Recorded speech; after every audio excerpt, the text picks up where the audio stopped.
Hello bachcho, let's read this question. The question says a hydrocarbon contains 85.7% of C.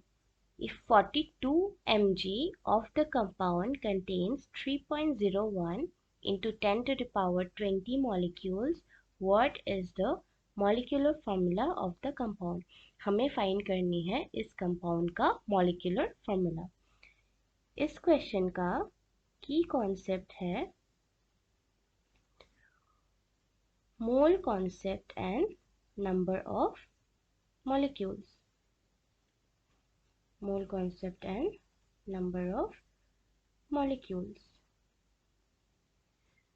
देखते हैं इस question को। Question में given है एक हाइड्रोकार्बन जिसमें परसेंटेज ऑफ सी है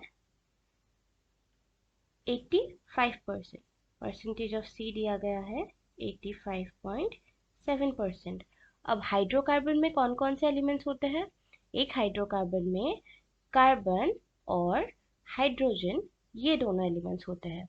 अगर हमें उस हाइड्रोकार्बन का परसेंटेज ऑफ सी पता है तो हम उसमें परसेंटेज ऑफ एच निकाल सकते हैं जो कि है percentage of hydrogen.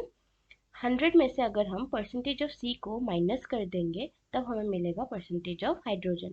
So 100 minus 85.7 will give you 14.3%। 14.3% of hydrogen. तो हमें कॉन्स्टिट्यूएंट्स मिल गए 85.7% of C and 14.3% of H। this one and this one। अभी हमें और एक चीज यहाँ पे दिया गया है कि 42 milligram of the compound contains 3.01 into 10 to the power 20 molecules। Now let's see, mass of the compound is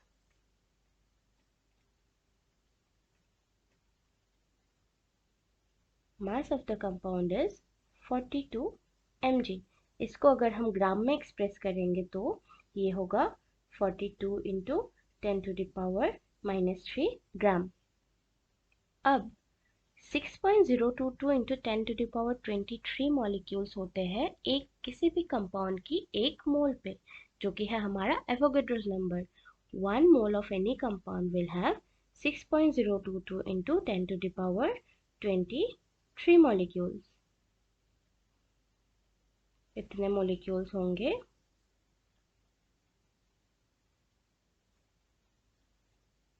in 1 mole of compound, जो कि है हमारा एवोगैड्रोस नंबर। किसी भी कंपाउंड के एक मोल पे एवोगैड्रोस नंबर ऑफ मॉलिक्यूल्स होते हैं। अब क्वेश्चन में दिया गया है 3.01 into 10 to the power 20 molecules. तो हम फाइंड करेंगे 3.01 into 10 to the power 20 molecules कितने मोल्स में होंगे। मॉलिक्यूल्स ऑफ कंपाउंड ये हम सिंपल यूनिटरी मेथड से फाइंड करेंगे, जो कि होगा 1/6.022 into 10 to the power 23 into आ जाएगा 3.01 इंटू 10 टू द पावर 20, जिसमें नंबर ऑफ मोल्स हमें फाइंड करनी है। इसको अगर हम कैलकुलेट करेंगे तो हमें मिलेगा 0.5 into 10 to the power -3 moles of compound. 3.01 into 10 to the power 20 molecules में 0.5 into 10 to the power -3 moles of compound हमें मिला। अभी हम इतने मोल्स ऑफ कंपाउंड के मोलर मास को फाइंड करेंगे। Therefore, molar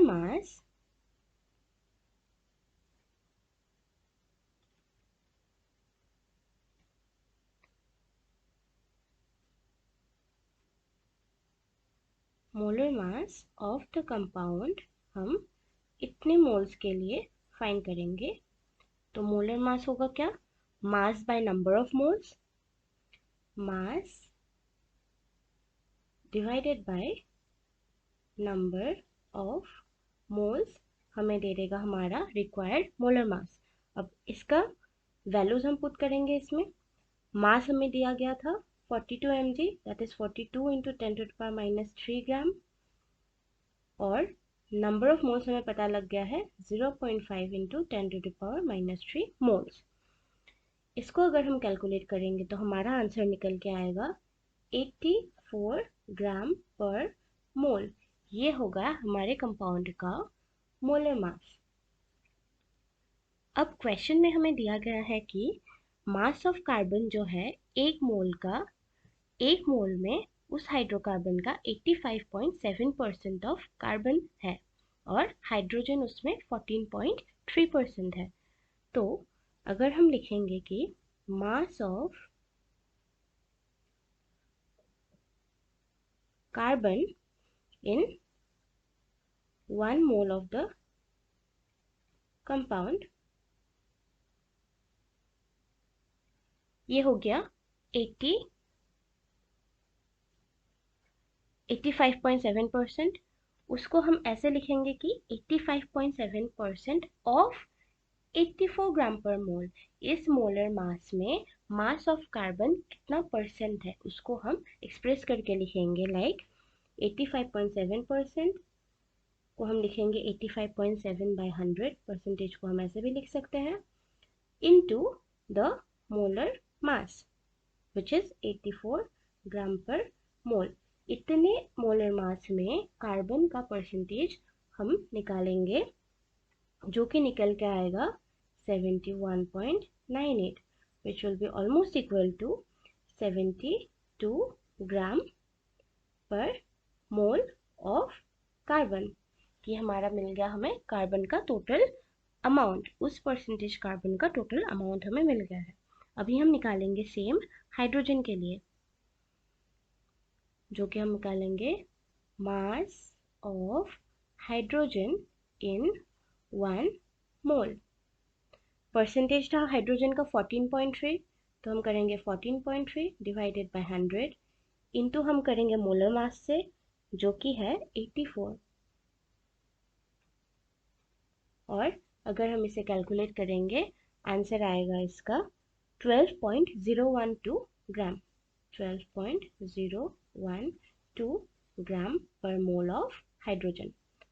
अब हमें पता लग गया हाइड्रोजन का अमाउंट और कार्बन का अमाउंट। अभी मॉलिक्यूलर फार्मूला निकालने के लिए हमें ये पता करना पड़ेगा कि कितने नंबर ऑफ कार्बन एटम्स है और कितने नंबर ऑफ हाइड्रोजन एटम्स है।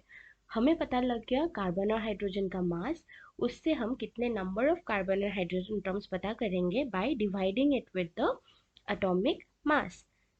Number of carbon atoms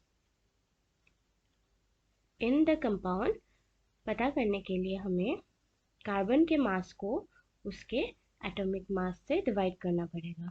carbon का मास हमें मिला था 72 और कार्बन का एटॉमिक मास है 12, तो इसको अगर हम कैलकुलेट करेंगे तो हमें मिलेगा 6। इसका मतलब है वहाँ पे 6 कार्बन एटॉम्स प्रेजेंट है इस मॉलिक्यूलर फॉर्मूला के अंदर। और सिमिलरली अगर हम नंबर ऑफ हाइड्रोजन एटॉम्स निकालें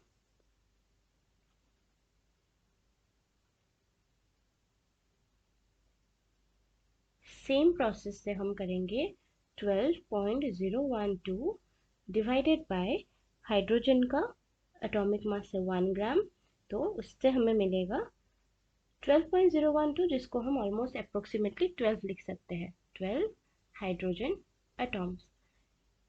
इनको मिला के हमारा जो correct molecular formula of the compound, therefore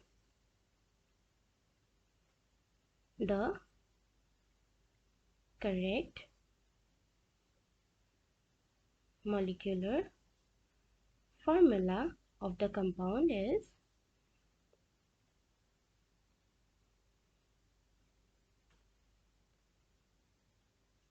6 carbon atoms और 12 हाइड्रोजन एटम्स, तो है C6H12। ये है आपका correct molecular formula of the compound. I hope आपको समझ आ गया हो। Best of luck.